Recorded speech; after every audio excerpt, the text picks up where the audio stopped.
Hey everybody, welcome to the show. I know I said I was going to do an open room this week, but I'm having kind of I don't know whether to call it a bad day or a good day. It's weird. We'll talk about it in a little bit. Oh, sorry, but we are finishing. Ooh, you don't want to see that. You are finishing. We are finishing Mormon week, and it's hopefully going to be a good night. So. With an auspicious beginning, but that's all right. Biden did terrible in his speech. Tyler Marshall's trying to follow the way of the schismatics. Jordan Peterson has come out strongly against anti-Semitism. I support that, regardless of everyone else shitting on him. And let's get into Mormonism. All right. So, let's begin.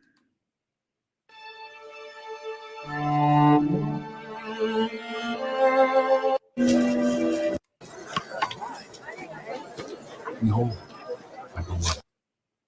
What is this? Oh, I think this is gonna get me. Okay, so I'm not gonna play the music because it looks like that's copyrightable. Let's see. Jesus appears at the temple. Book of Mormon videos. It's a very white Jesus. Let's narrate. Oh, let's update. So Book of Mormon. A dude just killed another dude for seemingly no reason. Then his this is also in a meta narrative of a meta narrative, so it's like 3 layers deep. I don't know if it's in the 300s or the 90s, something like that, BC, and so it's a Mormon Anglo-Saxon dude, white dude. Well, it's in okay, so it's a Mormon Anglo-Saxon white dude telling the story that was told to him by an angel, telling the story that was told by a Native American, telling the story that was told by a Jewish survivor of apparently the first temple. And anyway, so they behead someone for no reason, and then then the family members who are of the children of Ishmael. I'm guessing that means Saudi Arabia or something like that. Muslim, possibly. Forgive them. And I'm using Christian and historical references here. It might mean something different in Mormonism. Anyway, so he kills someone for no reason, and he's told to do it because they're evil. Then the family ask him for forgiveness for having offended him, and he forgives them. That's it. That's where we're at. So that's what happened today in the Book of Mormon. All right, let's check out this story now. All right, so I don't know if this is better or worse. The sets don't look as high quality as the sets on Chosen. It looks like maybe the same actors. They're Native Americans, I guess. Interesting. Okay. Everybody stops. Uh-oh. And everyone's all excited. I don't know what's happening. Guessing Jesus is going to show up. Oh, that's another thing. So in the Book of Mormon, before Jesus is Jesus, Jesus shows up. It's kind of weird. So yeah, and they have prophecies about Christ and Jesus directly, and Jesus pre-existing, I guess, as Jesus, and not just as the Word, and being called Jesus in like the 1000s, the 500s, the 300s BC in Judea, I guess, or in I guess Saudi Arabia, I guess, or Southern Arabia. I'm not really sure, somewhere. And Yeah, it's weird. It's really weird. First Temple Judaism referencing Jesus directly. Second Temple, I guess, or during the exile, referencing Jesus directly. Being prophesized by name, having the Virgin Mary be prophesized directly again by name. So the Book of Mormon has some weird, interesting quirks that historically wouldn't work, but it is interesting to see.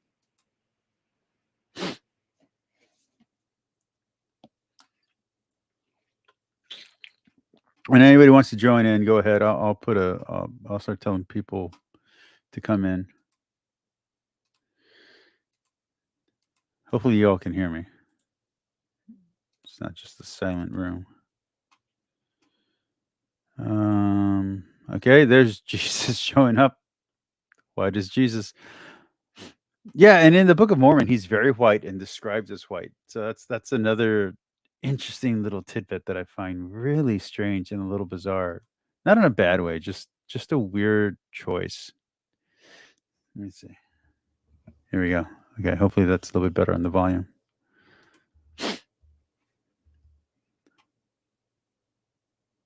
And they somehow know. It somehow makes sense to them in a completely different context.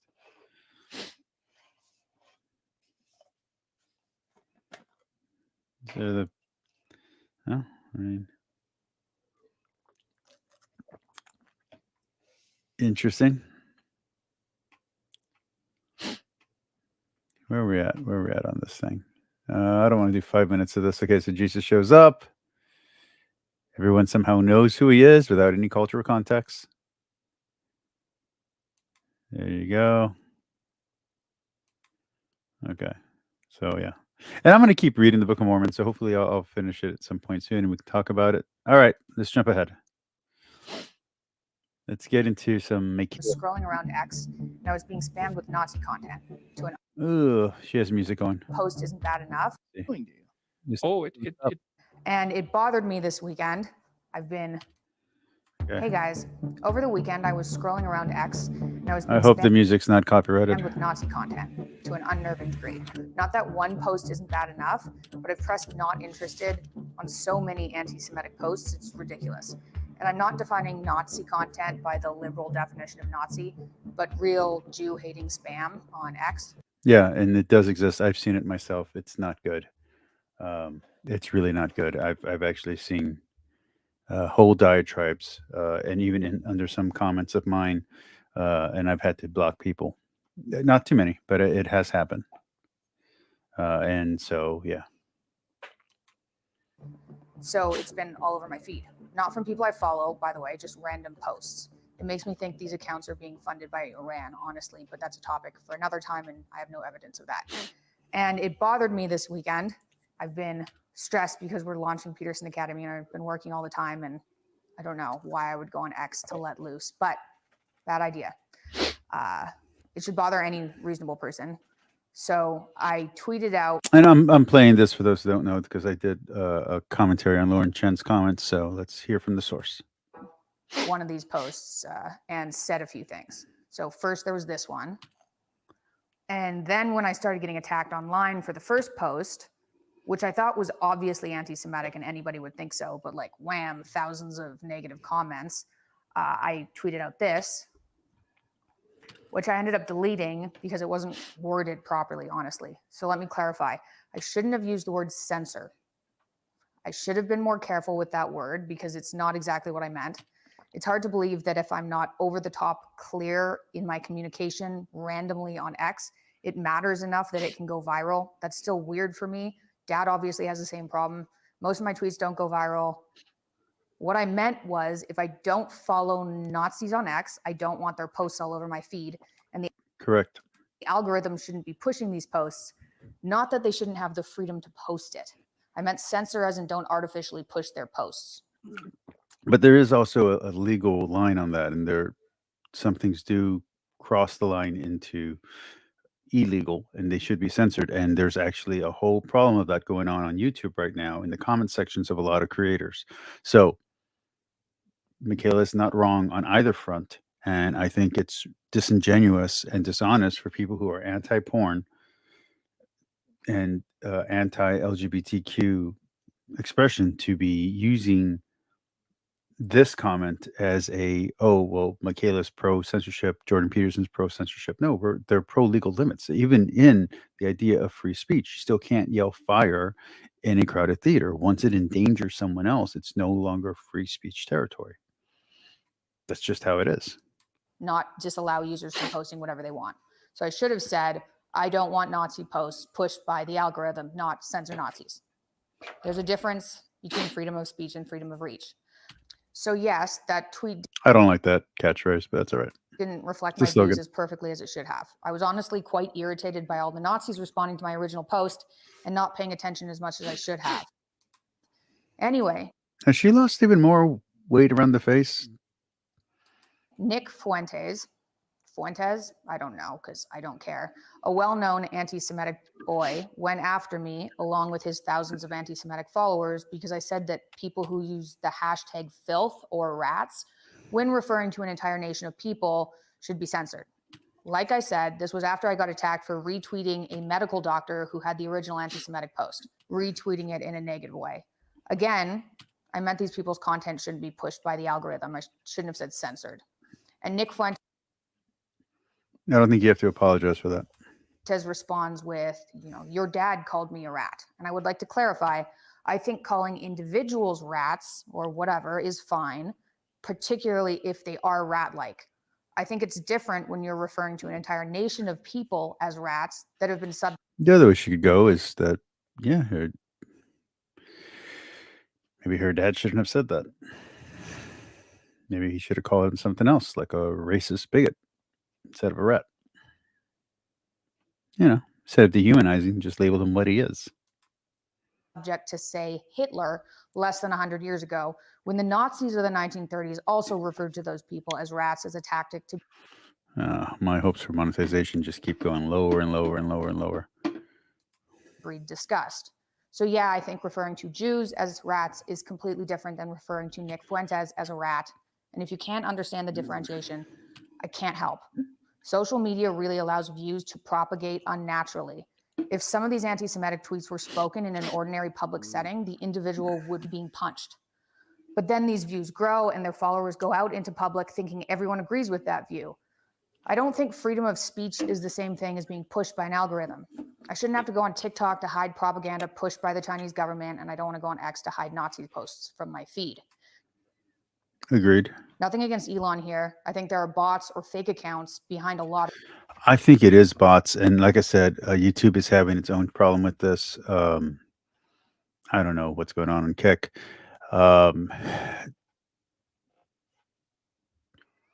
Twitch has its own bot problem. I know that if I post, I think on Instagram, I'll get a link or a bot to try to get me to go to a porn site. So, no, I mean it's a problem all around. It's not unique to any of these sites. I think it is bots, and I think there are real haters out there, but I think it is bots, which is unfortunate. Of this, and possibly funding from Iran, and I know he's trying to get that under control. Next in these series of events, the scum of the. I think the Iran thing is a stretch too far, but that's all right. Internet pulled the classic high. So she's conspiracy minded. School girl trick of trying to tarnish someone's reputation by promulgating rumors, and pulled out a picture of Andrew Tate and I claiming that I slept with Andrew, which both of us have said multiple times isn't true and has nothing to do with anything I had said. Yeah, even if she had, it has nothing to do with anything. She can have bad taste in men. Most women have bad taste in men. Most men have bad taste in women. It's kind of a thing. It's kind of a human trait. Truly lovely. I mean, most people probably have bad taste in partners in general, so. Things this weekend. Then yesterday, Candace Owens makes a video on my dad and my response on X. So I'll ask the question that's on everybody's mind this week. What exactly is going on with Dr. Jordan Peterson? She starts off with compliments.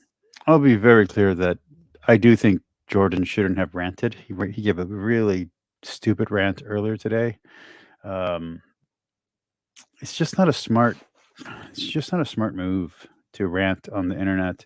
And I know this in personal expression, which I'll talk about the boogie thing in a little bit. I know this from personal experience. So I had a cancer scare many, many, many years ago, and I had a fiance at the time, and we broke up.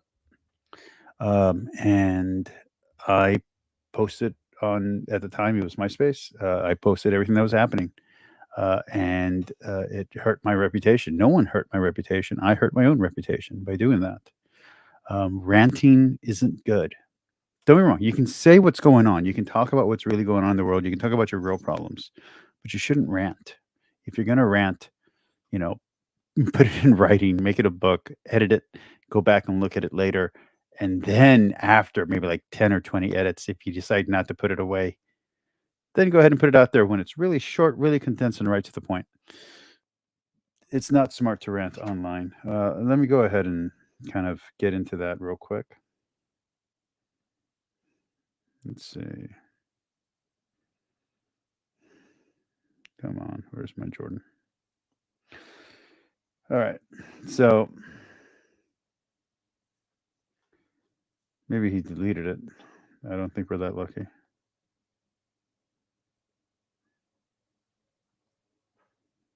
Maybe he did. Oh, if he did, that's so good. That's so good. Nope, he left it. All right, so let me give you an example of, and I have to self-censor some stuff just because we are on YouTube. Hey, new Yahtzees, troll rats, anonymously trumpeting your anti-Semitism doesn't rescue you from your mother's basement or from the demon of resentment or make you more attractive to the women who take one look at you and shudder, and rightly bloody so. You are despicable bottom rung cowards using Gaza and Hamas as camouflage for your detestable cluster B psychopathy, narcissism, Machiavellianism, and of course sadism. I've I'm not going to say the threat that he put in there. You pathetic tantrum toddlers. You don't even have the courage of genuine bullies. I like that part. You Cheeto dust covered, sweat stained, white t shirt. Hide behind your mama's skirt, scum. Disgust is wasted on you. Pretty strong. And then he adds, there are no bigger liars than those who believe their own lies. I don't think you believe your own lies. He calls someone out who I won't call out. Even though you are obviously a liar and a despicable liar, I think instead you are voluntarily irredeemable in your smugly self attested malevolence. Oh, it's no, it's someone else. Never mind. Malevolence. And let's see.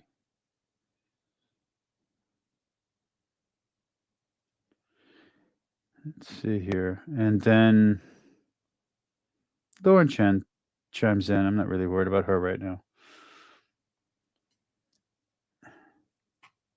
Ugh. And so does Andrew Tate. Yeah. Anyway, you get the idea. And then you have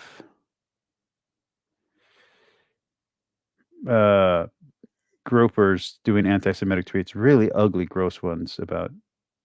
Oh, I can't say what they're about here on YouTube, but let's just say it's really bad. And then attempts to try to tear him to shreds. She goes into how he's lost his audience and men don't trust him anymore. He lost a huge following, and they felt that this response was not calm. It was not dictated by rationality or the logos, which Jordan Peterson loves to speak about. None of this is remotely true. He just hit 8 million on YouTube. And then she goes on and blames it on drug addiction and his give him hell tweet last year. Again, employing the tactic high school girls use to tarnish someone's reputation that they don't like. Classic.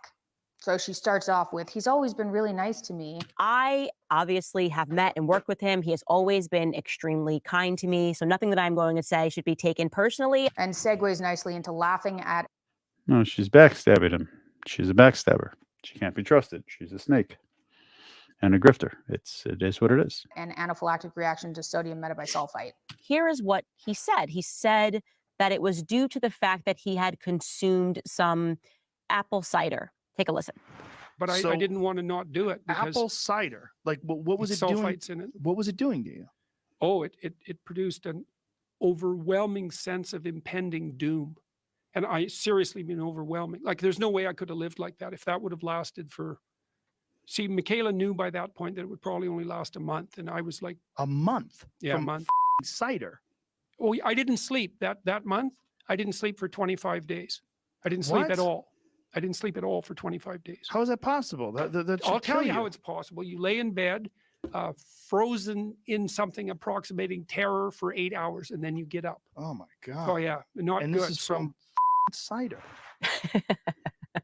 To clarify this clip, he says sulfites. It wasn't the cider. I know that's complicated. Now, my guess is Dad did sleep a bit during that month, but not much and not well. I've been in that state of anaphylaxis, and it certainly doesn't feel like you sleep, and you certainly don't sleep well. We now know what happened was called a biphasic anaphylactic reaction, which means it repeats and lasts longer, and those can take a long time to recover from. To clarify, like we've clarified so many times, Dad and I both were on psych meds for over 10 years, prescribed to treat major depressive disorder. Major depressive disorder is not a joke. It ruins your life. Yeah, my father suffers from clinical depression, and it is a worse problem than his Alzheimer's. And he's suffered from clinical depression, at least diagnosed since 1992. So yeah, it's very bad. It has harmed many things, including even my relationship with my wife. My dad is very mentally unhealthy, and it is a very hard thing to deal with. So Michaela is not joking. It was worse than my arthritis. When we changed our diet to a paleo diet, we stopped the antidepressants in fall 2016 for me and winter 2016 for my dad. We dealt with antidepressant withdrawal and food sensitivities during that period of time and ultimately ended up on the ketogenic all meat diet I call the Lion Diet in 2017.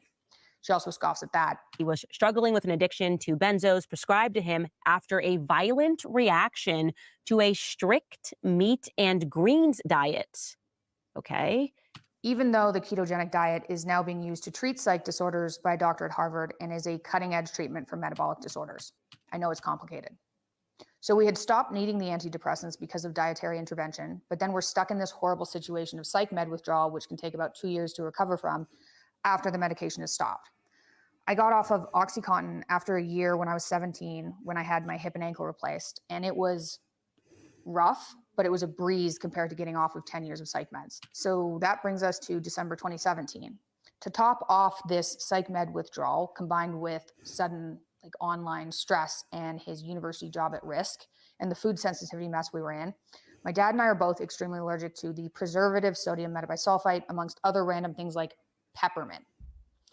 I'm also allergic to soy and nuts and everything out there, but really allergic to those things.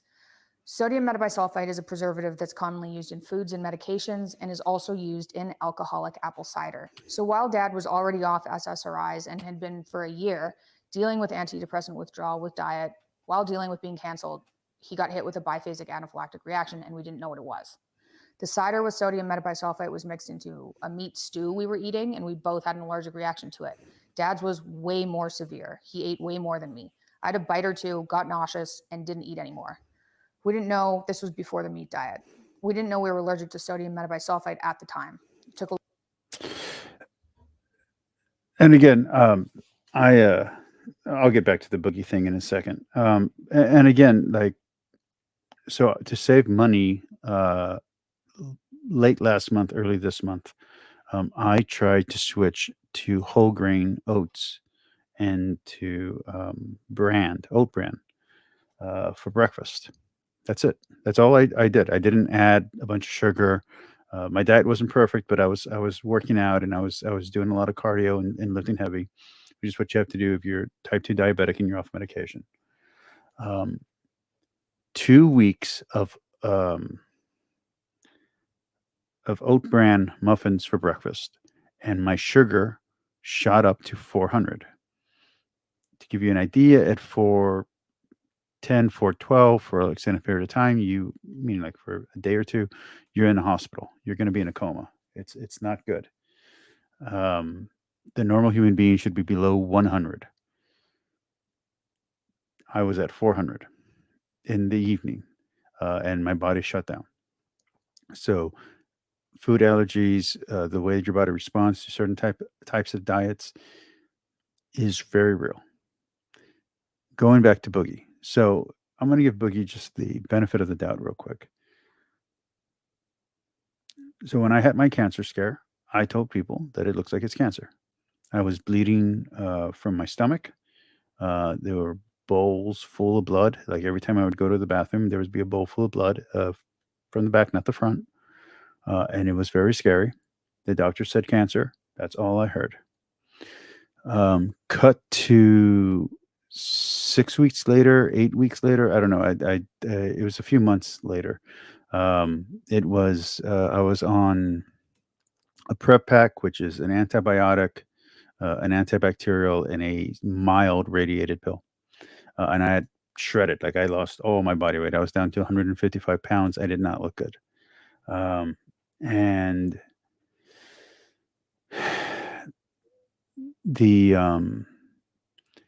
they do the follow-up test, and it ends up being just Hyper pylori, which is a type of bacteria that can cause stomach cancer, and maybe 10 years earlier before that would have caused stomach cancer. But now with prep packs and everything else, it's a thing of the past. It doesn't cause stomach cancer anymore. It's you catch it, you fix it, you're good, whatever. At the time, that was not the case. There were still people who would develop, but by the time that I got the answer, by the time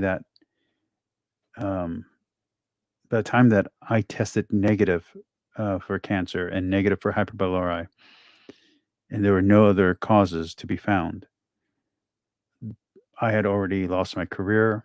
I had already lost my fiance. I had already moved back into my house. I had already dropped out of college. It was a very ugly, ugly thing, and it took me years to recover from that. Not just psychologically, but health wise. It took me years to recover from what that did to me. So what she's saying about Jordan fits with my life experience. That this is very true. And what Boogie is saying about him not being sure, it's possible. It's possible that he got told that it was cancer, and it's possible that he's hoping for a miracle, and it's possible that through all this time they haven't been able to verify that it's not cancer, and so they're just continually doing testing, even though they might not have found anything. So in his mind, it could have been true in the beginning, and maybe it's not true now, or maybe he's still worried and paranoid that it's true. Hard to say. So I think on Boogie, it's better to give the benefit of the doubt and, see what is and isn't. With Jordan, everything that he's saying is completely true from my experience. That doesn't mean that I'm putting the two in together. I trust Jordan way more than I trust Boogie. A long time to figure out what happened, because who's even heard of sodium metabisulfite? Even doctors don't all know what this is. When I bring it up, like, hey, don't give me sodium metabisulfite. And they're like, what is that? I guessed it was sodium metabisulfite at the time, but we didn't have that confirmed for months afterwards. Now we know what happened. Like I said, it's called a biphasic anaphylactic reaction, and it can be somewhat delayed. It's an extended anaphylactic state and can be caused by peanuts or whatever people are allergic to, and recovery takes a while. If you go on Reddit, type in anaphylaxis, you can see people's response to that. It takes weeks to recover from.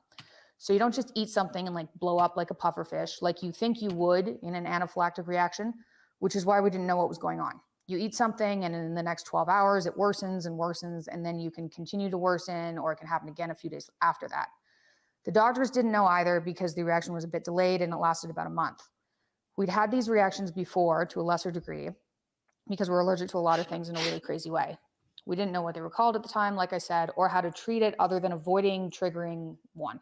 All that was obvious when he was in that anaphylactic state was he was pale, couldn't stand up without blacking out, had trouble walking, had a puffy face and lips, difficulty inhaling, said he couldn't breathe a lot, and had an overwhelming sense of doom, which is a classic symptom of anaphylaxis because it can kill you. So the doom just kind of goes along with it. It's a symptom though, plus severe insomnia. So we're saying that there was a food reaction, and then in response to the food reaction, they put you on anxiety medicine, and then the dosage was wrong, and he apparently had what appears to me to be a drug overdose. Candace said this was classic drug behavior, but that's not possible because he wasn't on drugs and hadn't been on SSRIs in a year. He was prescribed benzodiazepines for anxiety and insomnia while in that anaphylactic state, when realistically he should have been given a steroid for about 2 weeks to stop the anaphylactic reaction and calm down his immune system.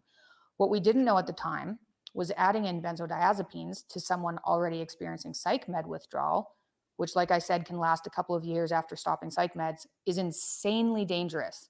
Dr. David Healy discusses this at rxisk.org, rxisk.org, if you want to look into it.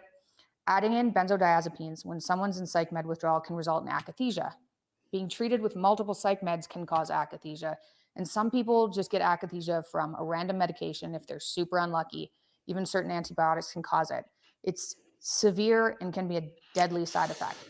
I do think it's a shame that she constantly has to be put in a position where she's defending her father. I don't think that's fair to her.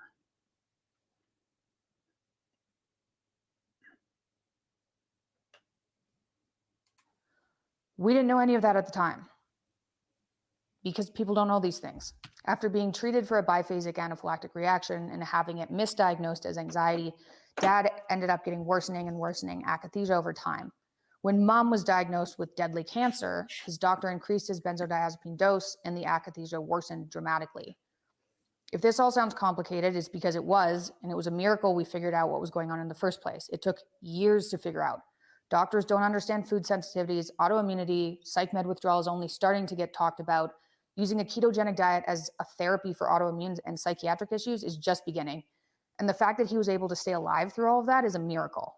He was misdiagnosed and treated with various medications that made the akathisia worse for over 2 years in the US and Canada, once we figured out it was called akathisia, when my mom had cancer. So then my family had to deal with my mom having cancer in the hospital and my dad having akathisia so badly we thought he'd die. Hilarious, I know. Then Candace goes on to pull a bunch of mainstream media articles that she's happy to quote, even though she tells her audience not to trust the mainstream media. This is a New York Post headline entitled, "He was suicidal and addicted to benzos." To clarify again, my dad wasn't brought to Russia because he OD'd or was addicted in the derogatory sense of the word addicted. He was brought to Russia because all the North American doctors we went to, which a number of different hospitals, obviously we didn't just want to go to Russia. Nobody wants that, not really. Anyway, everywhere we went, they kept adding more and more medication to try and cover the akathisia, which ended up making the akathisia worse. And no hospital would remove the medication because they didn't understand akathisia was a side effect, not a symptom. I would not wish antidepressant and benzodiazepine withdrawal and akathisia on my worst enemy. I mean, to be fair to Candace, psych drugs are drugs, so it is technically a drug withdrawal, even if it's not the drug withdrawal she says it is. Still going through withdrawal, an extended withdrawal. It was like watching someone be tortured. You can Google or YouTube akathisia to see what it does to people. I don't want to put a clip in here because it's horrible. So no, it wasn't the cider like Dad says in the clip. It was a biphasic anaphylactic reaction to sodium metabisulfite that was misdiagnosed as anxiety and insomnia and treated with a benzodiazepine that caused akathisia. And then the akathisia resulted in years of misdiagnoses that almost killed my dad. Glad you think it's funny. And if anyone doesn't believe that, here's a very attractive picture of me after a CO2 laser, which is a skin laser smoothing treatment that really isn't that intense, in the middle of an anaphylactic reaction to peppermint flavoring in a caffeine pill. So I've been there with these biphasic anaphylactic reactions, and if I didn't know what they were, I would have taken anything to make it go away. So I do not fault my dad at all for going to a doctor after like 12 days of thinking he was going to die because he couldn't breathe very well and saying, give me something to make this stop, and taking the medication they prescribed him. If you feel like you're going to die for like 10 days, anybody would go to a doctor. The autoimmunity that runs in my family for whatever reason has made our bodies incredibly sensitive to food, the environment, chemicals. It's extremely annoying and frustrating. I spend a good portion of my time trying to figure out how to calm our immune systems down. But for now, the only thing that works is not exposing it to anything it reacts to, hence the all meat diet. 1/5 of people in America are on psych meds, and the withdrawal dangers after long-term use are not talked about, and they really make people suffer, people who do not deserve it at all. And having some compassion is reasonable, not belittling people. And Candace, acting as if this is a story we made up to get people to believe my dad and take him seriously. Are you serious? Who on earth makes up a story as weird as this is to convince an audience of something? You think an all-meat diet and an allergy to random things like peppermint and sodium metabisulfite is the way we go about convincing people of trustworthiness? Then Candace rails on me for a while for saying X should censor Nazis. Again, that was my mistake. I should have said, please don't push scum to my feed, not censor. But got a little fired up after I got spammed with thousands and thousands of anti-Semitic comments, photos of Andrew Tate, pics of my dad with the giant nose, and comments about my divorce. So hopefully I've clarified my views on censorship. Then she brings up Dad's "Give 'em hell" tweet. He wrote, "Give 'em hell, Netanyahu, enough is enough." I don't know why this needs further clarification, but he wasn't calling for the genocide of civilians. He was referring to Hamas, the terrorist group. He probably could have gone into more detail too, like I shouldn't have used the word censor on X, if that's not exactly what I believed. There's a massive conspiracy theory going around right now that I think is extremely dangerous, that Jews are behind some evil agenda, and that's why they're unproportionally at the head of companies. And Candace plays right into that in her video too. And this is a real, very ancient conspiracy, and it is not okay. It is anti-Semitism. I'm not sure how she doesn't know this, but the average IQ of the average Jew is a standard deviation above the average person. Now, IQ research is frowned upon because it's not fair, but that's what the data shows. So obviously the average Jew is going to be more successful, and that's going to show up as being at the top of companies. One standard deviation is a lot.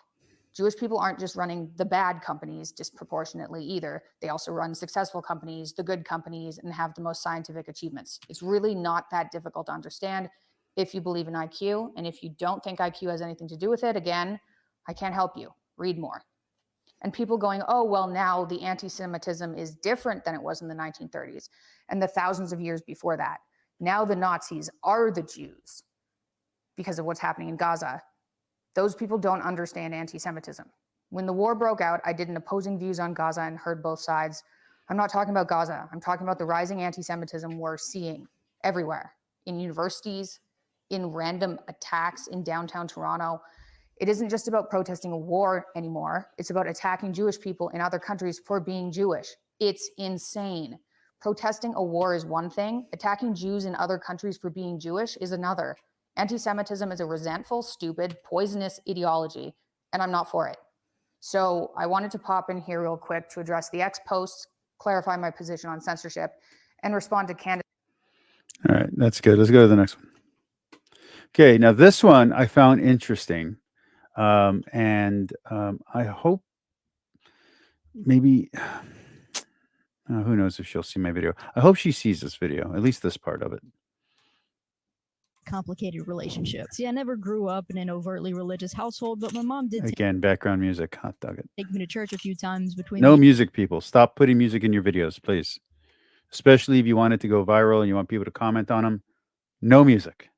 ages of 7 to 10. I remember the church's youth group being pretty dope. I mean, they always had ice cream and an air hockey table, so I don't think I ever necessarily dreaded going, but the message of the pastors always seemed to kind of go over my head. Fast forward to my teenage years when I came to the realization that I like big booty Latino. And instinctively, I rejected religion entirely. Because in my head, gay and God were two things that just didn't go together. In fact, I started to have some I'd be interested to see how Matt Fradd would respond to something like this.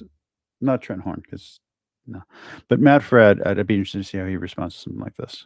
pretty strong feelings against religion. How are some words in an old book going to tell me how to live my life? Was the threat of going to hell just some fear-mongering tactic made to control people? Was religion just some way to make our insignificant life appear No, and no.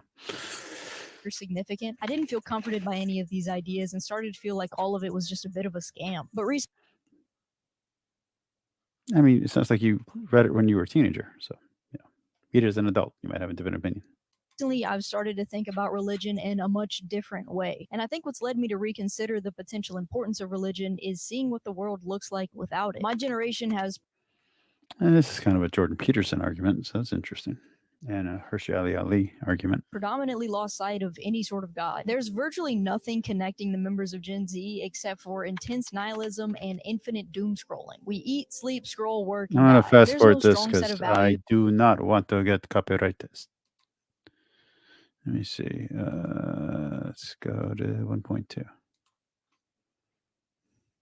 Who's holding our lives together. There's no community, no greater purpose, no afterlife. People don't even want to have kids anymore. We don't seem to care what or if we leave anything behind. And I think a big potential cause of these issues is the decline of an overarching religion. Regardless of whether you believe a God actually exists or not, religion as an ideology is See, I think that's actually a little bit dangerous. You don't want to just be part of a religion because you like the rules and structures. You actually need to believe. No fake believers, no half measures. The lukewarm gets thrown out. But that doesn't mean that you have to start off knowing everything or assenting to everything. If you believe in a God and you believe that Jesus is God and he resurrected, you can start there. You want to be a Christian. Pray to God. Just start praying. That would be my advice. If you are interested in Judaism, the process is different. And there are reformed versions of Judaism that don't have a problem with you being gay or homosexual or whatever you want to call yourself. In Christianity, there are woke and progressive Christianities, but they generally don't take the precepts that you're looking for to have a better society. So I would actually recommend a more traditional Christianity, which again has that problem where they won't accept you as you are. They'll ask you to change. It is what it is. Buddhism is has anti homosexual stuff too. So does Taoism. And so do most of the ancient religions too. People don't always know that, but yeah. So there's very little that you could find. There's general spirituality and Wiccanism. I guess Wiccanism really wouldn't matter, or whatever modern witchcraft is being called nowadays, neo-paganism. But in actual paganism, different deities have different rules, and you have to follow those rules. So if it's an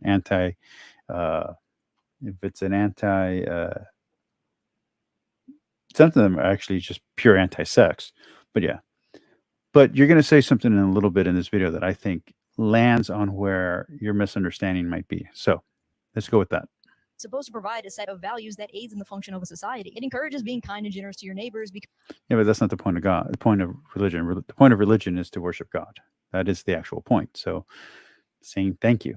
Just when things go well, start praying and saying thank you. Don't ask for things. Just say thank you. And if you're not comfortable with the idea of there being a God, just begin by saying thank you. Just something goes well, say thank you. Something goes bad, say thank you. Start being grateful. That gratitude will grow. And if you're philosophically or religiously inclined, you can start reading up on how different people have understood this. And there opens the door to religion. Intellectual assent is not the same as faith or belief, just FYI. you're stronger as a community. It discourages envy because it separates you from people and leads to dissatisfaction. But despite agreeing with many religious sentiments, there's one little problem. I'm gay, which is apparently not acceptable in basically any religion. So it's kind of hard to support something that doesn't support me back. Now, on that note, there's a little bit of a misunderstanding there. So, no straight person is supposed to be having sex outside of marriage. No straight person is supposed to be masturbating. No straight person is supposed to be watching porn or extremely violent movies or going to sports events or gambling. There's a lot. There's a lot that's frowned upon at different levels. Different levels are frowned upon. It's not all just the same. It's not The Witcher. Sin is sin. It's there's different levels, different degrees in the traditional view, anyway. So yeah, you can go find Christianities and Judaisms and I don't know of any Buddhist sect that is welcoming to homosexuals. But I'm sure you can find one somewhere in California or something, not one in actual India or China or Japan at all. But if you want to go the more traditional route, they're going to ask you to do the same thing that they ask of any straight person, which is to be chaste, unless you're married and trying to have a kid. So that's kind of going to be the issue there. And there are other issues beyond that, but yeah. And we'll get into self-love versus love of God versus love of the other. We'll get into that in a second. Feel a bit ingenuine claiming a religion that condemns something that is inherently and unchangeably a part of me. I think people. Yeah, but religion is going to condemn.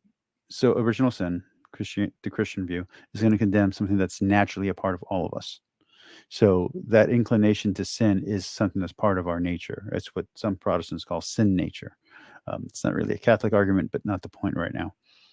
So it's part of our nature to sin. And we're denying ourselves and choosing God's will over our own will. The first step to that is choosing the betterment of the other instead of the betterment of yourself. But eventually, you want to move beyond that. You want to transcend and get to loving God most. That's the whole idea. That's the plan. People make the assumption that gay people reject religion, but if you're anything like me, I don't reject religion. Religion rejects me. If you choose to adopt. And that's how a lot of people view it. And I think that's what people like Matt Fradd don't understand, is that a lot of LGBTQ, a lot of teenagers in general, a lot of goth kids, a lot of atheists, it isn't that they were straight out rejecting religion. It's that who they saw themselves and what they wanted and how they wanted to live their life, it was antithetical to what religion was telling them they had to be. And by religion here, we mean the faith that they belong to. We mean the church. We mean the dogmas. We mean the doctrines. We don't mean the actual physical Bible. Physical Bible saying something is something even totally different, which means that some people, when they read a line that just disagrees with them in the Bible, they already disagree with what's going on in the church. They already disagree with how people are living and what people are telling them. That's like the final straw. Bam, they're gone. There's a lot to do to combat that. There's a lot to do to outreach. But at the end of the day, you can't get around what the Bible actually says. Dan McCullen and all of them aside, you cannot get around what the Bible actually says and what the Bible teaches according to tradition. It says what it says, and tradition says what it says as well. So you can't get around that. So she's right. But the challenge here is that, and she's going to talk about wanting a kid in a second. If you have a kid, especially if you have a kid with a male, your inclinations don't matter. We all sin. So it's committing sin is not a disqualifier. So having an inclination is not a disqualifier at all. Even priests, even popes, everyone has inclinations toward one sin or another. So that doesn't matter. And our nature as humans are flawed, and our knowledge as humans are flawed. So none of that matters. What matters is faith. Either you believe or you don't. If you don't believe, you're right. You shouldn't be a part of it. But if you believe, or you might believe, you might want to check it out. A certain religion, I believe you also adopt the responsibility to uphold the values of that religion. So even if I wanted to be a part of one, am I not just instantly excluded for failing to uphold one of its core values? But I think you're skipping to the end of the line. I would go back and start off with being grateful for things that you have. And then as you're examining that gratitude, who are you grateful for, or what are you grateful for, or who are you grateful to? Start asking yourself, what is bounty? Start asking yourself, what is the point of suffering? What am I sacrificing for? And then at some point, ask yourself if you believe in a higher power. If you do, what is that higher power to your understanding? Is it God? If it's God, well, then you got to figure out which God. Like there's a way to go through this that's natural and not forced. I wouldn't try to force it. I wouldn't try to jump into a religion and then act like you're part of that religion, because at some point, one of their dogmas or doctrines you're going to disagree with. And if you're not bound by faith, you're just going to leave the church and you were a false convert anyway. I've wrestled with these ideas for a long time, and I want to be clear that I'm not claiming to have the right answers. I'm just sharing my perspective as someone. And again, you don't need to have the right answers to be someone of faith. You just have to believe. That's it. It's just belief. It's just belief. It's just trust. That's it. It's faith, trust, hope. If we can get into all the cardinal virtues, it's charity, it's love, but it just begins with trust. And trust begins with doubt. So you can actually start off from a place of doubt to get to a place of trust. But I don't think you're at that point yet. So who from this appreciates the video. values of religion, yet whose existence essentially defies God. Unfortunately, I feel like I would weaken a religion by claiming one. There's no way for me to adopt a religion without inadvertently The church is a church of sinners. You're okay. You're welcome in any time. But just understand you will be challenged to change your ways. tainting it. God's not a buffet. You can't choose one ideal to follow and then ignore the next. If you choose to follow a religion, there should be a deliberate and conscious devotion to it. Something that I think about a lot is how I want to raise my future kids. And more often than not, I come to the conclusion that I would much prefer to raise them religiously. As I've mentioned in this video, I do think that religion is overall a good thing. The values in and of themselves are beneficial. But if I want my kids to be religious, then shouldn't I be religious too? And again, there is progressive Christianity. There is Reformed Judaism, liberal Reformed Judaism. There are places you can go. I would recommend you go to the truth and not partial truth. I would recommend the Catholic Church. But Christianity in general, that's a big step in a big direction. But the path is narrow. And to actually follow and be perfect as your Father in heaven is perfect is, while it's a light yoke, it is a great thing. It's not a it's an awesome thing. It's not a minor thing. So yes, the problems of the world are many, but you're trading all those problems for a single problem, which is choosing God's will over your will. And that is hard all on its own in a very different way. To give your will to another. I mean, that's kind of the predicament that this whole video is about. I feel drawn to religion for a multitude of reasons, yet I don't feel like I belong in it. Would I weaken the symbol of Christianity by adopting it? Is it immoral of me to? So, and I'll talk about this right now. I guess this is a good place for it. My wife asked for a temporary separation. My dad's situation and my stepson's movement to become a citizen have both stalled out. My dad's situation is declining, and because of a thing, I had to make a choice between paying for a lawyer to do something for my stepson or paying some money to take care of a problem my dad created on his own. And I wasn't watching what he was doing, so that's part of the problem. And so I chose to cover my dad's assets. And my wife now wants a temporary separation. Could lead to a divorce. I don't know. We're not married in the church. We've been waiting for that, and it hasn't happened. So it might not even be a huge deal. Could be a huge deal. Could mean I could never get married again. It could mean that my marriage to her was not valid. I don't know. It just depends. I don't want it to go that far. I'm hoping we work things out. But regardless, she's an atheist. So to her, none of these considerations matter. To her, it's about convenience and it's about goals and it's about a safety net, security. And right now, with my dad's situations, things to her feel very insecure. And I get it. I really do. But that's not a reason to doubt God. Because a human being's a shitty person or makes a bad mistake, or even a loving person who's a great person doesn't trust you or doubts your intentions, that's not a reason not to believe in God. None of those have anything to do with God. So the fact that some people might judge you for your lifestyle is not a reason not to believe. Either you believe in God or you don't.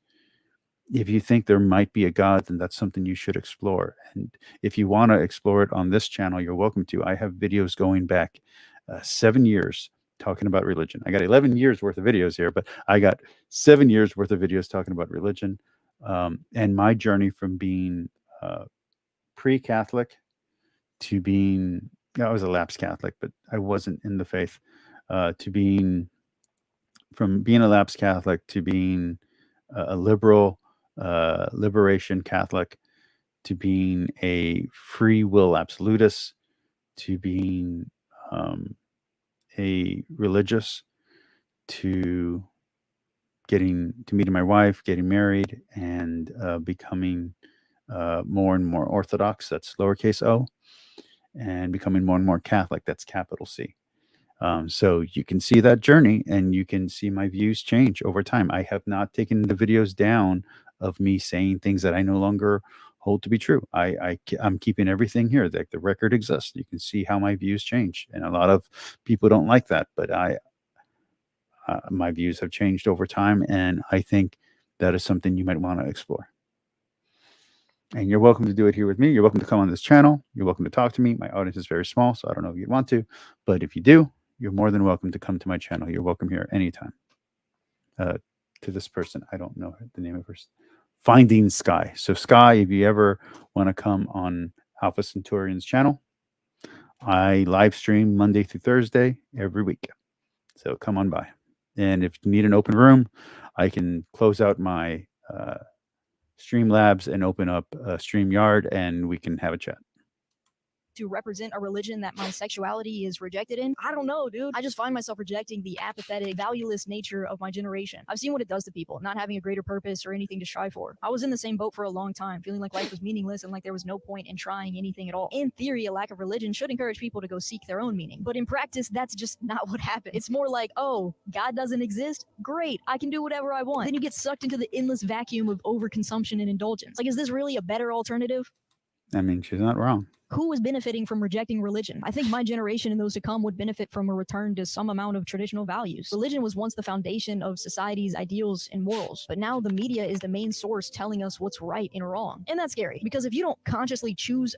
Because the media is actually siphoning off an audience, and they're trying to hit... So the media's opinions aren't even really the media's opinions. They're trying to get an audience, and they're trying to get that audience share and capture that audience. So they're stuck because they're trying to recruit an audience and cultivate an audience that agrees with them. So they're saying the things that they think that audience wants to hear, which means they're not even being honest in their portrayal of who they're trying to attract. So that's a whole other problem. A value system, then the media will unconsciously choose it for you. The media will inadvertently become your religion if you don't have another value. Or you worship yourself, which is the classic way to go. All right, let's go to the next one. How are we doing? Oop.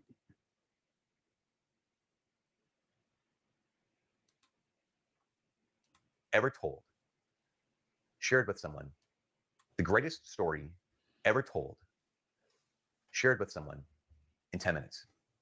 Hi, my name is Father Mike Schmitz, and this is Ascension Presents. You might not know the name Clifton Keith Hillegas. I did not know the name Clifton Keith Hillegas. So he was a guy who was born in 1918 and went to work for some kind of book company of some sort, and he came across a thing from Canada. There's a guy named Jack Cole. Jack Cole took known literary works, like known books that are out there, and made them accessible to students. And they called them Cole's Notes up in Canada. Clifton saw these and said, I bet American students would also benefit. And so Clifton took it upon himself out in Lincoln, Nebraska, go Big Red, to make Cliff's Notes. I, my whole life, probably until roughly 20 minutes ago, called them Cliff Notes, because I'm like, yeah, they like no, they're Cliff's Notes. It's like apostrophe S, even though there's no apostrophe S in the whole thing. What if someone could take the Bible and give us, like, what are the Cliff's Notes? I'm going to actually drop off the middle S because it's really hard to say. I'm just going to say Cliff Notes, and I'm going to say it wrong on purpose for the remainder of this video. So what if you just had the Cliff Notes, that shortened, condensed, highlight version of the Bible? That's one of the things that Jeff Cavins did, with the Great Adventure Bible Timeline, the Great Adventure Study Session, this whole thing of like, let's take all 73 books and narrow them down. That's an advertisement. Interesting. And that's the thing that Jeff did so many years ago. It's like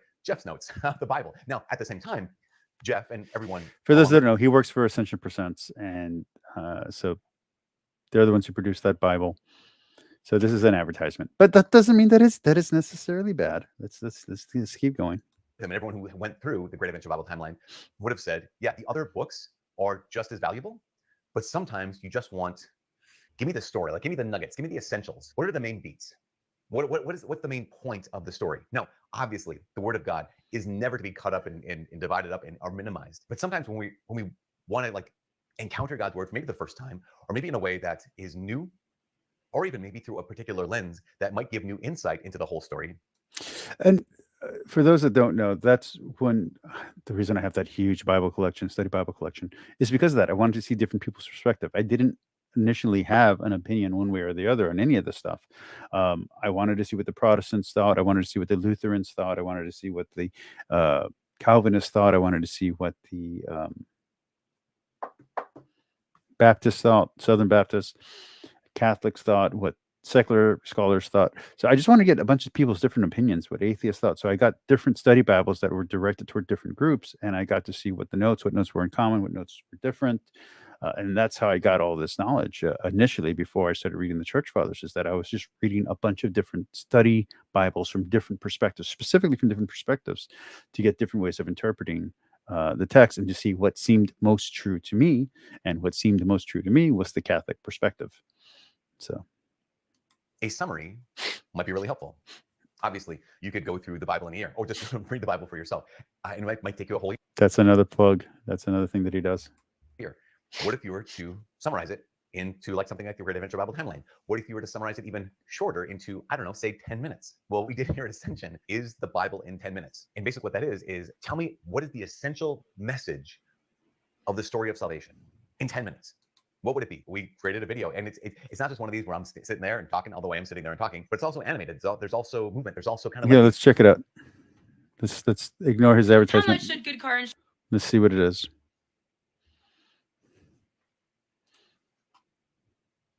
but sometimes confusing and hard to read. This is because it's not just one book, but a collection of books written over thousands of years and lots of different styles, all inspired by God and assembled by the Catholic Church into the Bible.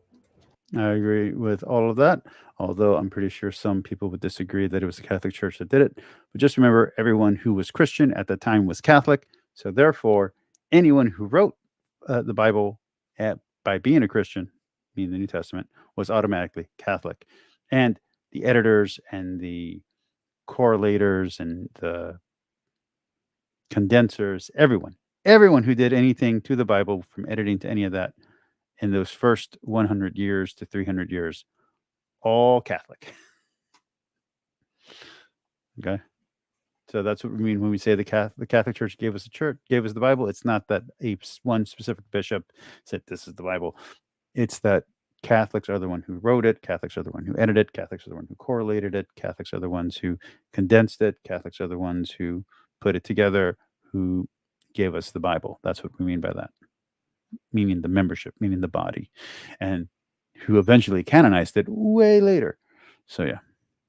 And it was Catholics and Catholic bishops who were the ones writing and discussing whether or not this book or that book was the correct one. So every time someone says, Ignatius or anyone or any of the great church fathers, the part of the church fathers, the part that people seem to forget.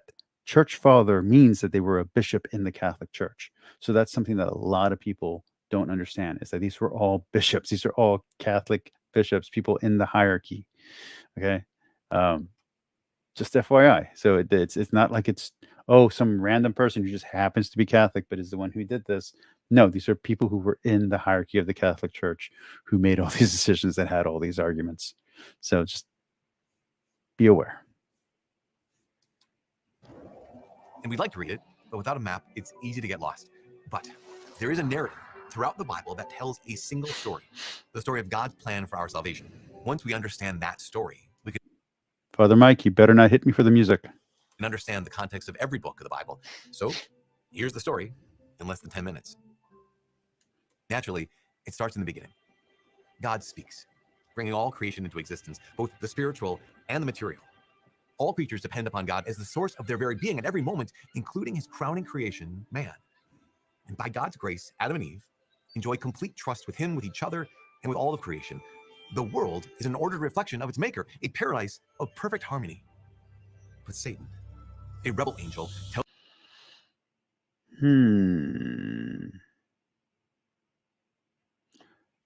Should Father Mike, in a condensed version of the Bible, be identifying the snake with Satan right off the bat? I think not. I think you might want to identify it with Baal or some other Canaanite snake god. Fine, you can do that. But I would just say the serpent. If you want to say the ancient enemy, you can say the ancient enemy, because I think that's what Jesus says. But I don't think you should use Satan right off the bat. That's okay. That's okay. One little nitpick. That's okay. tells Eve a cunning lie that God may not be so trustworthy and they could enjoy life without him. Adam and Eve fall for the trap, driving a rift between themselves and God, the source of love and life. This is sin. Without God, there is brokenness and death. And there's a question, obviously, 10-minute video, a lot of Bible to get through. There's a question if the original sin was pride, if the original sin was lying to God, if the original sin was not taking responsibility, the fact that none of the two humans, neither of them said, yes, I'm the one who messed up. So they are trying to hide from God, if that's the original sin. If the original sin is shame, there are many different theories on what the actual original sin is. If it was the disobedience, there's a lot of question there. The rest of the story tells of God's plan to rescue us from this chaos and to bring humanity back into right relationship with himself through the obedience of a woman and the life-giving love. And just to be clear, original sin here doesn't mean first sin. Just to be very clear. So some people will actually call it original justification or original justice or original grace. Like there's different ways to refer to original sin. Of her divine son, who will crush the head of Wow, we jumped ahead. The descendants of Adam and Eve now live in this wounded relationship with God. Their pride and distrust give way to shame, betrayal, violence.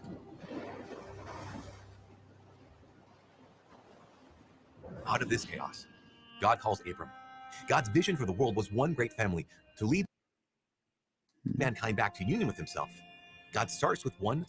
Calls him from which is important because it ties into I was going to start the Babylonian. Why can't I think of it right now? I lost the word. But it ties into those laws. Single family, but he chooses an unlikely one. In their old age, Abram and his wife are childless and have lost hope of having an heir. But God asks Abraham to trust that nothing is impossible. Babylonian law code. It's not Sargon. Oh my gosh. The fact that I lost the word. I'm going to remember it tomorrow. It's going to be all crazy. Possible for him. Miraculously, they have a son. And God promises that through this child, his family will grow into a great nation that will one day share God's blessing with the world. A line of patriarchs springs forth, including one called Israel, the namesake of God's chosen people. And his children become the patriarchs of the 12 tribes of Israel. Sorry, Koda Hammurabi. There we go. But amidst the suffering that plagues the world, a I famine missed forces something. them to leave their land, and the children of Israel are enslaved in Egypt, where idolatry to false gods reigns. God hears their cries. And if you listen to many Egyptian archaeologists, they will tell you there was no slavery in Egypt at certain periods of time. So the time period that they were there might not have been slavery, according to some very famous Egypt archaeologists from the 90s. And intervenes. He reveals himself to the Israelite Moses and commands him to. The Egypt archaeologist that was on the History Channel and sometimes Discovery Channel. I don't remember his name. People to freedom.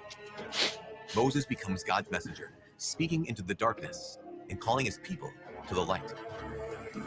God, creator of sky and sea. He didn't mention that he's over 100 years old at this point. Just say that's got. Moses is very old. He skipped the whole Noah stuff, but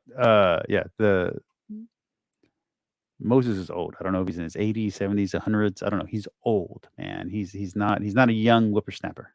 And all the creatures of the earth draws his people. That's another thing. Abraham's called when he's old, and then there's a theme about calling people when they're older.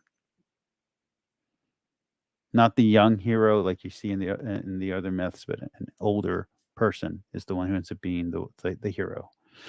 There's an interesting motif that plays into the polemic nature of the Old Testament. Out of bondage, through water, into freedom. And he promises them a shining land of their own, a piece of paradise. But Hey, Jacob, nothing. We're watching along right now with Mike Schmidt's 10-minute Bible summary. Next we have, I think, Asmongold. Even though God has revealed his saving power and delivered them out of Egypt, they've brought idolatry with them. Likewise, when they see the land promised to them, they find enemies there. Surely this shouldn't be a problem. God just showed his power over their foes, but they are filled with fear, and they don't enter the land. Instead, they wander the desert. Even in that harsh wilderness, God provides for their needs and demonstrates his love for them. He even dwells. And the manna of heaven is important because it's going to be later used as a typological reference to Jesus and to the communion. With them in the tabernacle and lights their way. And the tabernacle is a typological argument. This is why you need to have the ark, and they didn't put it in there. You need the ark to establish the Ark of the Covenant and the theme of salvation. And the words just kind of sound alike, and they're using the same word, and that's where the connection is. And that's going to be a typological argument in reference to Mary. So you kind of need that stuff, and they didn't set it up here. After 40 years of trial and growth, the Israelites re-enter the promised land. But here, we see the pattern that recurs through the Bible. God has proven they can trust him. He's given them a clear path to life with him. But his people go astray and need God to lead them back again and again and again. This distrust comes to a point where they reject God as their king, and instead, they ask for a human king. And this is a good origin for kings, and why kings are corrupt. You have one good one for every 10 or something like that. That's what the Bible says. It's a great line. The other nations around them. So he gives them what they ask. He raises up King David, a man after God's heart, to return Israel. Like the first king. Never mind Saul. Never mind Saul, who's also the first king. It's just like, okay. To himself. Now, remember God's promise to Abraham? He echoes that promise to David, an everlasting dynasty. But tragically, David, like all of humanity, is... Does the Bible ever say what happens to Saul's line? Like, are they destroyed, or do they survive also? That'd be interesting to write a modern novel about the Saulic line, the Solomonic line. Is inclined to temptation as a result of Adam's sin. He and the generations of kings after him fall into corruption, casting shadows of idolatry and evil across the nation until it breaks. Through the prophets, God warns his people that they risk losing their land entirely, and they do. Weakened, they're conquered by invaders and exiled. They've lost their home, and their temple is destroyed. An everlasting dynasty seems impossible, let alone one that will bless the other nations of the world. And yet, God still does not abandon his people. He uses the prophets to woo their hearts back to him and promises them a savior.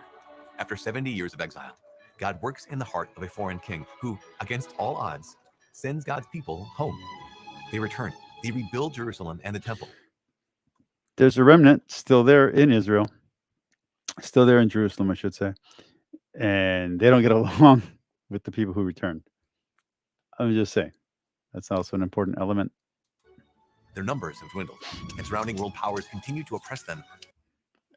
I don't know if he didn't talk about any other lines, which would be the supposed ancestors of the Ishmaelites, and there's another one, and they meet each other at one point. It's all, yeah. They don't talk about Arabia. But many cling to God's promises, fighting and dying for their faith. Is he going to do the Maccabees and not do Noah? Interesting. And now, small as they are, and as dark as it seems, it is time for God to fulfill his promise. Oh, no, he's skipping all the way to Jesus. Okay. Since the beginning, God has been leading his people back to his light, but now he himself will enter the darkness through a small and unlikely family descended of King David. Which technically all Jewish people at this point would have been descended of King David, but let's not worry about that. Woman introduced sin into the world. Now God chooses a woman to introduce his saving power into it. She bears a son, Jesus, Emmanuel, God with us. Jesus is born into humble means. He grows, is baptized, and enters the desert for 40 days, just as the Israelites did before entering the promised land. And then his mission begins, to free God's children from slavery to sin. Once, God's presence dwelled in the tabernacle, and now he walks among his people. That's a very good point. That was well done. Abiding with them face to face. He performs signs and wonders. He teaches, drawing from the prophets and fulfilling all of sacred scripture before him. He seeks out the lost, the lonely, and the abandoned. He calls them out of sin and to follow him. Jesus Christ announces he is the way back to union with God and proclaims eternal life through himself. Many follow him, but others revile his words. They reject him, persecute him, and crucify him. The first humans turned from God, the very source of life. The result was death. Now, God has become human and takes the sting of death upon himself. The source of life dies. But death cannot contain God himself. And after 3 days in the tomb, Christ emerges, blazing a path directly to union with God.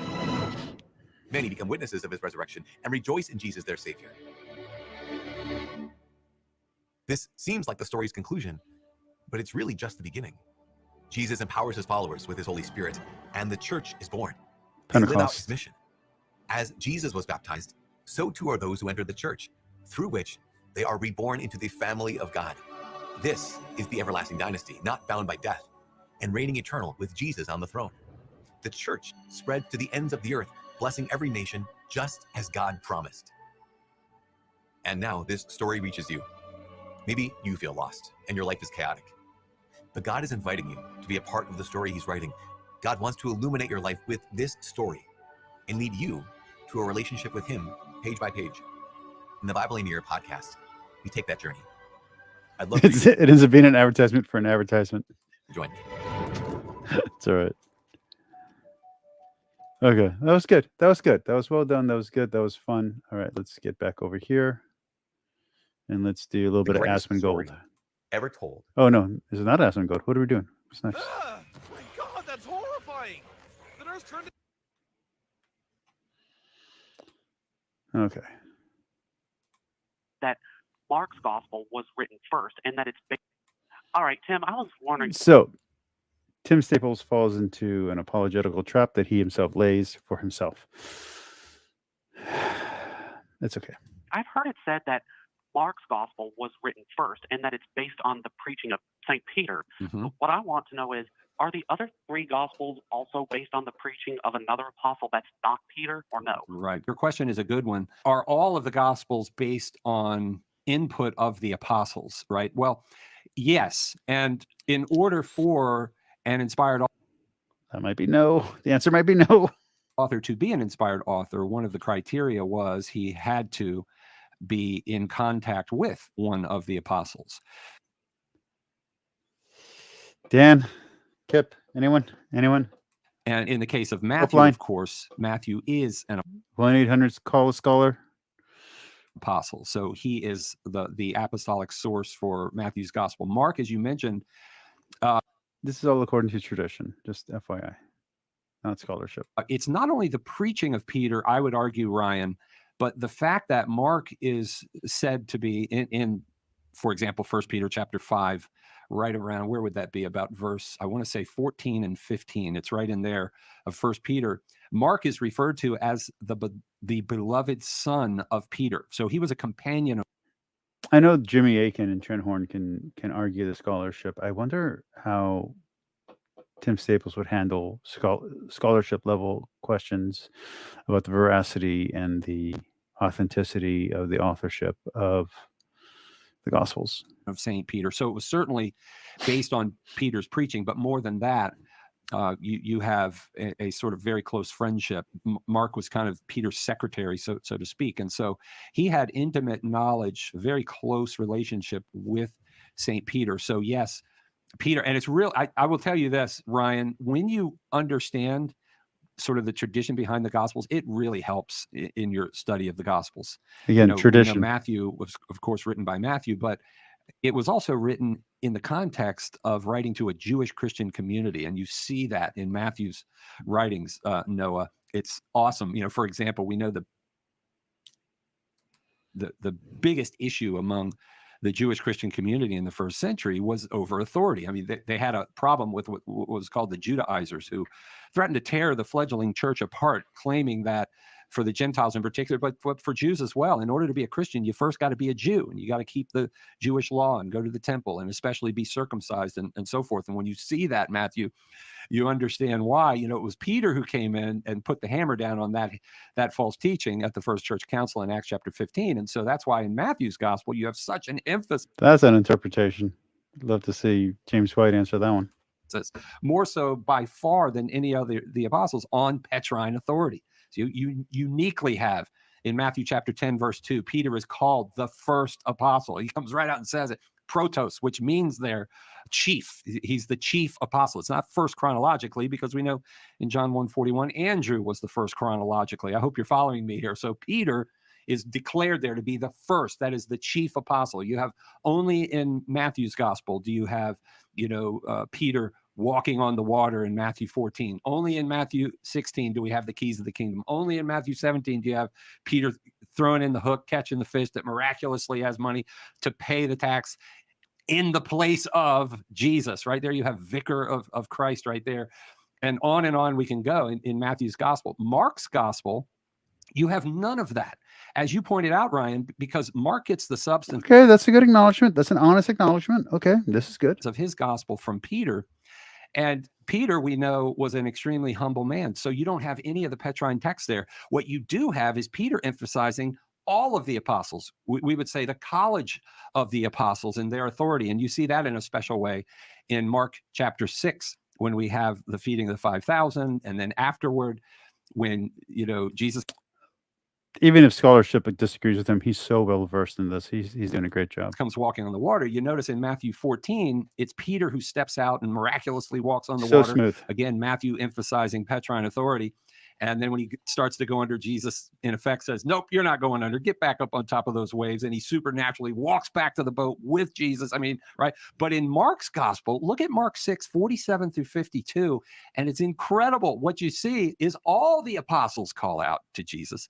He stops, turns, steps into the boat, and the storm ceases, emphasizing all of the apostles rather than the emphasis on Peter. Now, they don't contradict each other. That's just different aspects of the same story that are being brought out for the particular community to whom the apostles. Look at that. He's ready for the objections before they even come. Beautiful. Are writing. And that's why it's important. This is apologetics. For those that don't know, my channel is dedicated to anti-apologetics. This is pure apologetics, but this is beautifully done apologetics. I want to be very clear. When it's done terribly, this is done well. This is done well. This is beautiful. Ryan, that we do understand that Peter is the source behind Mark's gospel. It is really, really helpful. Now, St. Luke got much of his gospel from St. Paul. And you say, well, wow, St. Paul, but he wasn't there. Well, yeah, but St. Paul received direct revelation from Jesus Christ. And so, yeah, you have St. Luke, who to some substantial way, got a lot of his stuff from St. Paul. Now, of course, we also know St. Luke interviewed eyewitnesses, he tells us in Luke chapter 1. So he no doubt conversed with the other apostles and with the Blessed Virgin Mary, we know from the intimate details he had of Mary's life. And okay, we're good there. Let's go to the next one. Zelf on a Shelf. Here we go. Then we'll do an Aspen Gold after this one, I think maybe. I don't know. We never went anywhere. We did. We haven't posted a video devoted to the church, which I think will become more clear as we read the handbook. But yeah, it really can't be stressed enough how much you do not have personal autonomy. You have to be with a mission companion literally 24/7. You're not even allowed to walk too far away from your companion, are you? If you're just walking down the street and you need some space, you have to be insight. I mean, that could be for safety. And sound. Insight and sound of a companion at all times. Basically, the only privacy you get is the bathroom. Mm-hmm. And even then, if you spend too long, your companion might call the mission president and accuse you of wanking. It's true. I know of missions who had rules where you had to clap your hands while you were in the bathroom so that you weren't masturbating, as if you couldn't just or the God won't bless us to find somebody who needs to be baptized, so someone's soul won't be saved because I was 2 minutes late getting home. Very strict schedules as a missionary, which we'll get into. They have a section on dress, and so for the men, they just talk about the type of suits, shoes, and yeah. That's awesome that we're both watching Zelf on a Shelf. That's awesome, Jacob. Hair that you should have. Your hair has to be the standard Mormon missionary style. What do you think about them? Jesus taught in the Bible that outward appearance is really important. But they don't have a section about modesty for the men. They only have a section about modesty for the women. The women maintain a high standard of modesty. Wear clothing that is neither too tight nor too loose. That one would stress me out so. Really right. There's only so much you can do in that day. So it's if you're lucky, you get a nap that day. Mm-hmm. It's when you have to take a vacation day at work to get a root canal. It's you're not really getting a vacation. Totally, except every day on the mission is root canal day. So just some random things. You're not allowed to go swimming on a mission for insurance reasons, but a lot of people say it's because Satan controls the waters. Show respect for the word of the Lord by taking care of your scriptures, for example, by keeping them in a protected That is shape. an interesting Mormon belief, if that's true. Every mission has a myth that if you drop your scriptures or usually drop them. They say that your wife gets uglier. More than one room, always sleep in the same room as your companion, but not in the same bed. You can't have a little spoon. No. Arise and retire at the same time as your companion. Why didn't you say like get up and go to bed? Why do you say arise and retire? Just It's it sounds more vaguely scriptural. biblical. Do not stay up late or get up early to be alone. Solitude to me is an important part of spirituality. Yep. Yeah. There was a mission president in Germany, wasn't it, where the mission president thought that he received counsel from God to start doing polygamy again. Australia, I think. Oh, it was Australia. I think so. I feel like there's been multiple instances of that though. Yeah. Because I mean, if you're in a religion this extreme, you're only ever one step away from thinking that you need to take multiple wives. It's right there in the scriptures. You can find a doctrinal justification for it. Like religions like this, and on Mother's Day, not Father's Day, only Mother's Day, because women need it, but Those men, they're fine. tender-hearted. With men, no emotions. They can just steal their way through not talking to their son. Who are you kidding? If you had a good relationship with your dad, we couldn't get you to do any of this shit. Let me see. So it's called the Marine Kingdom, and I was wondering where it came from. I think it's because Leviathan is a sea monster. Interesting. Seriously, though. Yeah, I don't always agree. I don't agree with Dan McKellen on this with his interpretation of what Leviathan is. I've heard better interpretations from the church fathers. That's okay. Take care that these calls do not pull your thoughts away from your service. So, like, don't connect with your mum too hard on Mother's Day. Like, don't miss. You need to emigrate to another country for schooling. And look how that turned out. Yeah, let's go to the next one.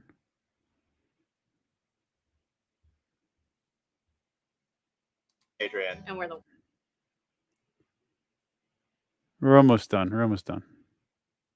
Can't give an inch or else the whole project crumbles to the ground. You're basically trying to construct this singular unified perspective that is presented by the whole Bible, when the reality is that there are texts that frequently disagree and directly contradict each other. Whatever biblical womanhood is just a reflection of a specific social group in a specific social setting. And right now, it's just groups trying to leverage the authority of the Bible to authorize their own particular social conventions as the ones that are authorized by God. And then they just say, oh, well, that's biblical womanhood because they want their particular socially embedded and contingent position to be the one that God wanted all along. Kitten and Dan McClellan. This is going to hook him right away.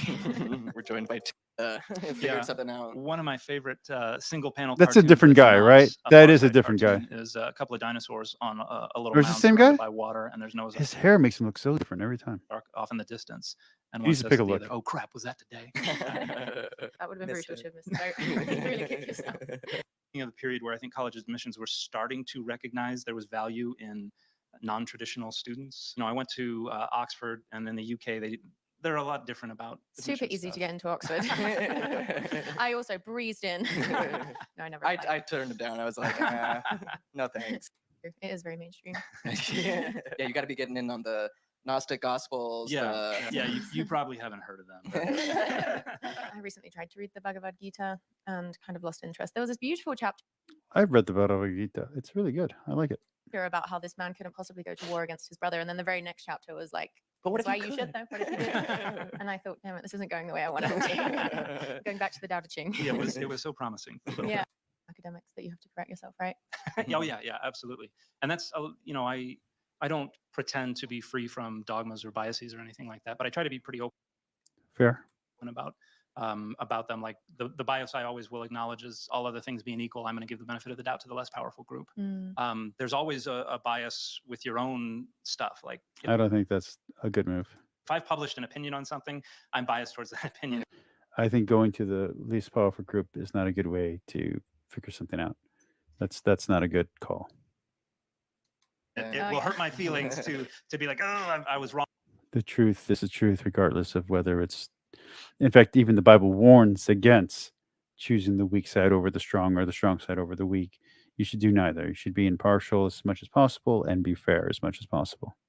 About this thing that I dedicated so much of my life to and so much effort to. So relationships are all built up on it. So, Yeah. so I sympathize. Is there messaging within the LDS church, that sort of mainstream messaging, that you wish would flip or switch so that people aren't being wired that way so much? Yeah, I think the church actually, since I joined the church, again, that was 2000. I think since the 80s and the 90s, there's been kind of a slow transition with a lot more transparency regarding primarily things like church history. I think there's been a lot of change there. There's still a long way to go, but I think there's been some great change in that regard. But I think a lot of the messaging tries to emphasize how important things are, and they use rhetoric that ends up causing unintended damage. Yeah. When I first joined the church, one thing that I heard other people talking about. No one ever said it to me, obviously, because I'm a man, but like the whole licked cupcake, chewed gum kind of stuff. yeah. I mean, that, and you know, people are trying to come up with folksy ways to help people understand how important these ideologies are, but they amplify the importance, and they make it binary and dichotomous and black and white so that it's easier to grasp and so that it draws a sharper line that hopefully people won't cross. But the results can then be a lot of dehumanization and devaluation. And I remember sitting in listening to a general conference, and I want to say it was Yes, B.S. Lewis. Yes, Mr. Atheist. Attack him. Sick him. Get him. You have to make him deconvert. Go for it. You can do it, B.S. I believe in you. President Hinckley, but I'm not positive. Yeah, no, honestly, Jacob, you're 100% correct. Dan really does act and sound like an atheist. He doesn't sound like a Mormon at all, which I don't know what his standing is in the Mormon church. That'd be interesting to see if the Mormon church has a problem with any of his opinions. But some I mean, maybe he's been excommunicated and he just identifies as a Mormon. Who knows? somebody got up at the Like, I know Mormons don't like this channel, so it's funny that he's on it. pulpit and talked about a story of someone going off to war and telling them that they knew their mom would prefer they come home in a box than unclean. Yep. And I remember thinking, what an awful parent to tell a child, I would rather you be dead than unclean, because you know there's going to be a percentage of children who are going to be unclean according to that standard, and you're telling them that they're not worth living, that they are better off dead. And we have had people who go take their lives or go through such deep I think Dan doesn't kind of get the ancient world sometimes whenever he talks about stuff. Jacob says, I heard he has a good standing, but I've seen him admit in a vid that every single one of his videos undermines Mormonism. There you go. trauma that they spend the rest of their lives trying to disentangle from. It's so I have to wonder what the new people in the ward, when they come sit in a gospel doctrine, and a former member of the bishopric is up there teaching gospel doctrine, and every once in a while somebody will be like, we need to check with Dr. Dan McCullough. this idiot over here wearing a pink shirt or something like that. Well, that's encouraging that they called you to teach and not called you to repentance. Yeah. I wish you'd been in our gospel doctrine class when we were deconstructing this. People were not interested in our comments. Well, it was an interesting process, because I heard from a number of people that, well, one, the makeup of the gospel doctrine class changed. When I was teaching, there were people there who normally would not attend, and then there were other people who would normally attend who wouldn't be there. And then when I wasn't teaching, the composition was different. But I heard from a number of people who said they never felt comfortable in gospel doctrine. But if I was wondering the same thing, because it's kind of required by Mormon law to at least Mormon rules to at least share the Book of Mormon, if not the actual gospel itself. So yeah, it's kind of. if I was teaching, they would go there. And then he always likes wearing his LGBTQ bracelet. I'm not sure which one it is, but I know he has an LGBTQ bracelet that he likes to wear too. So I'm like, it's interesting how I can't imagine what it's like when I don't know if they have confession in Mormonism. Whenever he talks to his bishop, I'm curious what happens there. And they would learn things, and they would know that it was a safe place. So I don't think a lot of folks are aware that kind of thing goes on, because the people won't go announce, hey, I don't feel like this is a safe place, so I'm not attending. They just won't attend, and nobody will know why. So so that was an interesting peek under the hood of some of the kind of attendance, is that there's no value in trying to understand or study the Bible on its own terms, as well as understanding the terms that Bible believers set for it. Is just asinine. That's just monumentally stupid to think that there's no value in better understanding where the Bible came from and how it's being used. And that's precisely what I've set out to study, is how people interpret the Bible, why, how they deploy the Bible as a tool for structuring power and values and boundaries and things like that. And I think that's going to be incredibly useful as we have Christian nationalism becoming more and more salient, everything, but will deny everything to them. So I decided I needed to commit to that. And now I think I found a way that I can use my experiences and my expertise to hopefully pierce a little deeper into the heart of the powers that be that are causing so much trouble. But I won't rule anything out. Well, yeah, you're doing a great job now of disseminating information that is helping change the public discourse and ideas around. They should, keep this out of the public. He is the person who's changing Mormonism.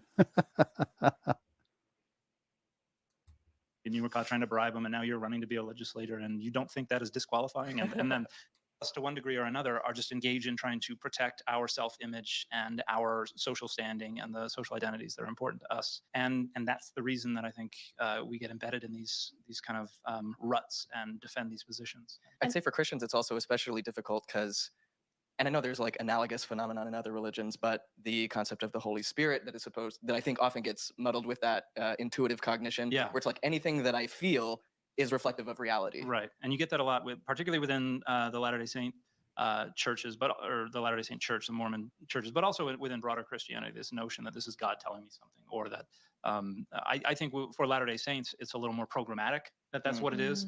But yeah, so there's an argument to make from both sides of those. But yeah, that's definitely one of the unfortunate side effects of the way that we are conditioned and we have evolved to curate social identities. It's definitely something I've been reflecting on a lot lately, and more so as time goes on, is how I'm communicating about the things that I care about. Because even if you have a noble intention, like speaking out about Palestine or something, am I going about it in a way that's actually going to facilitate the result that I want, or am I doing it in a way that subverts my own intention? Is that unconsciousness that projects darkness onto other people, that says, you're so evil because of these things you believe, because of these groups you belong to, therefore I'm justified in enacting violence against Do the Mormons have a belief that black cats are evil? That's what I want to know. you. Yeah. And that is always the catalyst for violent action. That's why genocides happens, because this evil group of people That's not always the genesis of that. That's naive. Gnostic traditions are a product of taking a Middle Platonist worldview and kind of overlaying it on Judaism and Christianity, and retelling the creation myth of Judaism within that framework, a push towards away from historical Christianity's reputation for being a religion of women and slaves towards, well, if this is the official religion of the Roman Empire and then the only religion allowed in the Roman Empire, they kind of adopted the far more strictly patriarchal hierarchy and organization. Charlemagne kind of jumped the shark, kind of bad point. What do you think about the way women are represented in the Bible generally? Like, do you just see the, I suppose, lack of representation, or the, how it is? Is that just a product of the way the Bible came to be, and that men held the like? What are your thoughts on it? Again, it was a highly patriarchal world. I think that there were very strict social roles that everybody was confined to, and certainly men were higher up on the social hierarchy than women. The Bible represents women in a lot of ways exploiting their social roles to get what they I get that they're talking about the Bible, but I wish that he would talk more about the Book of Mormon and the flaws that he sees in the Book of Mormon. That's what I would like to see. If he's a biblical expert, I'd like to see him attack or criticize the Book of Mormon. That's what I'd like to see.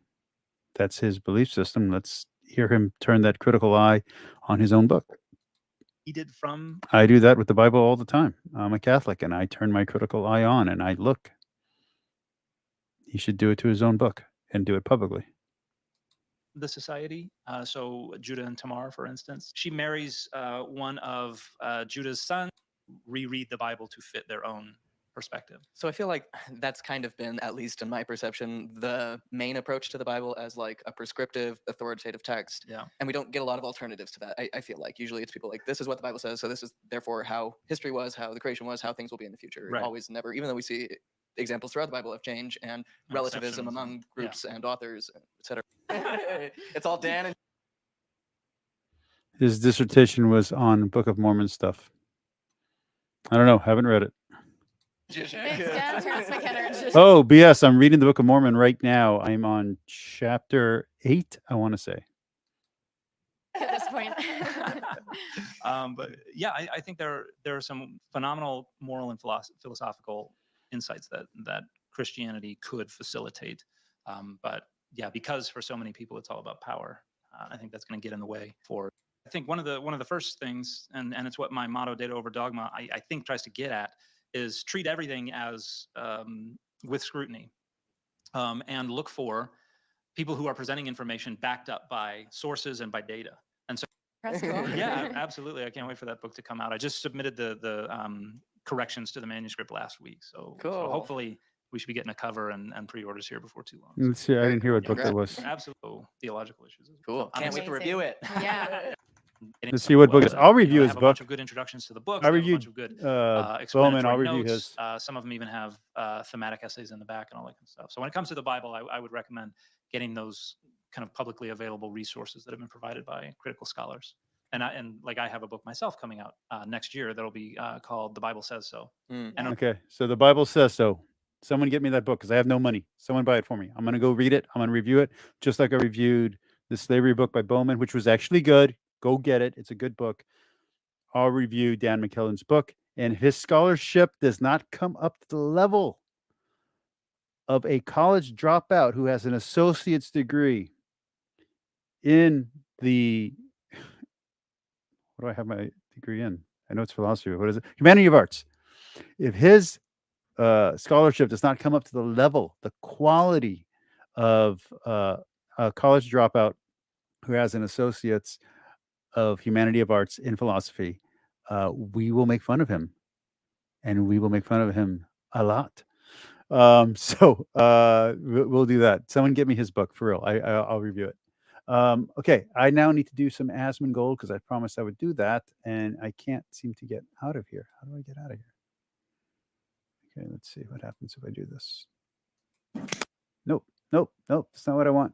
All right, Tim, I How do was I- wondering, there- I've heard it said that Mark's gospel was written first and that it's Here we based go. on the N- preaching nope. of St. Peter. Mhm. There. What I want to know is, Bam. are the other Got it. three gospels also based on the preaching of another apostle that's not Peter, or no? Right. Your question is a good one. Are all of the gospels based on input of the apostles, right? Well, yes. And in order for an inspired author to be I know an exactly inspired the one that I author, want to one of the watch. So I'm criteria looking for. was he There we go. had There it to is. be in contact with one. Okay. A nice 45-second clip.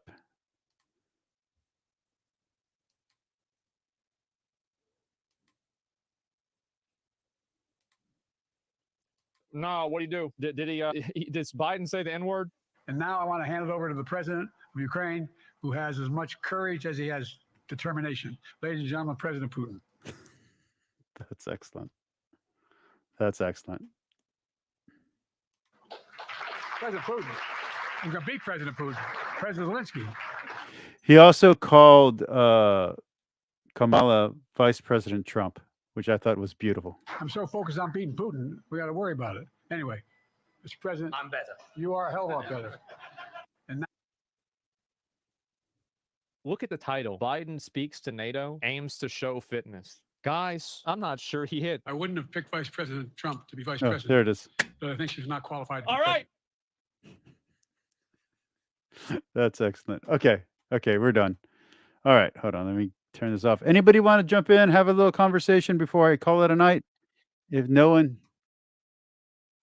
wants to jump in, I'm going to go ahead and call it a night, guys. I'll give you guys a minute to respond. I know sometimes there's a delay. Oh, I'm going to work out. I am having a bad day, so I am going to exercise my pain away. It's been a good night. Everyone forgive everyone for everything. I forgive everyone for everything. And I even forgive myself. I love all of you. God loves you. Have a great night. Jacob, thank you for commenting. BS, thank you for commenting. There was someone else, but they're gone. So I don't know who. But anyway, thank you all for watching, and see you all tomorrow night. See you all Monday.